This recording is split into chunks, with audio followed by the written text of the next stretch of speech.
This is the story about how becoming a mom changes you as a woman. When I look into my child's face, their first laugh, their embrace, I forget myself and I'm floating in space. Want to get your kids off the couch? Thinking of sending them to some classes? Where do you begin? Dance, art, sports. What's appropriate for their age and ability? And how do you make sure you find time to take those slow down moments? Barbara, what do you think of these cookies? Good. Today we're talking to Joan Husson, owner of Fit for Kids Children's Gym and mom, as we discuss the question, how do you pick classes for your child?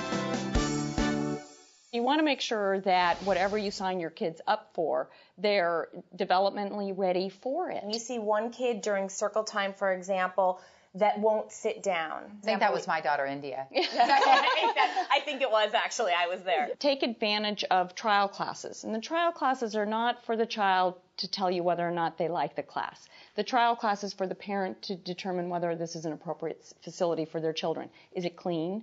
Are the teachers experienced?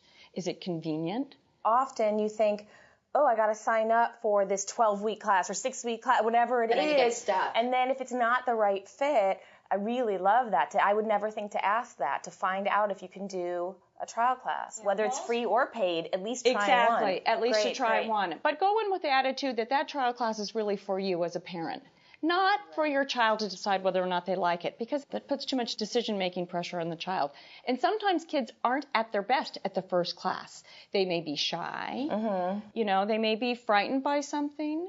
Or they may be mad because you took them away from whatever toy they were playing to drag them down to this class. Right. So they don't have the foresight to know that there might be a benefit by taking this class. We expect kids to sit in a car seat and drive all over town with us. And that's physical bondage. We're tying them down.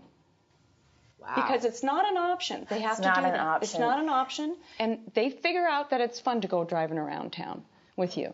So, another really important thing to do when you are looking at these classes, it's really important to finish what you start. Right. Now, sometimes maybe the children won't want to participate and do everything. That's okay. But they need to stay for the entire hour. I completely agree. And this sets So do up I. a very nice pattern with the kids of persistency and perseverance. I have a perfect example of that. My daughter, India, we did tennis this summer.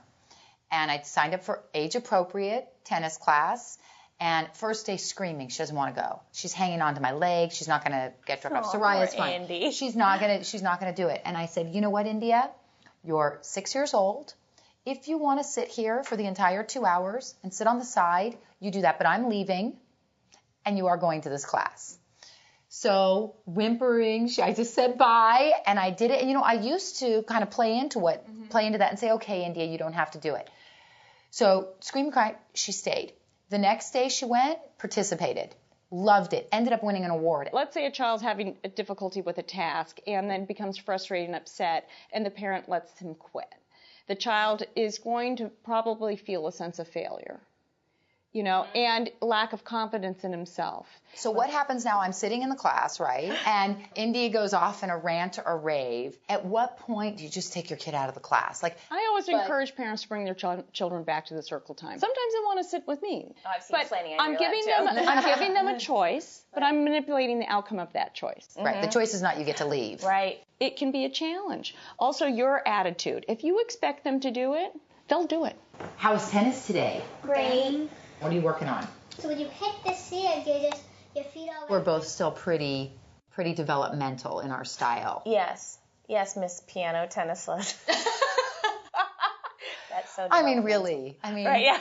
Are 20 classes a week really too much, Joan? There are a lot of choices out there. Try and pick things that your kids are actually interested in, and don't overthink it. You can always try a new class next month. Remember, we're all in this together. We want to know what's going on in your mom life. So come visit our community at jenandbarb.com. This episode is brought to you by Oreo.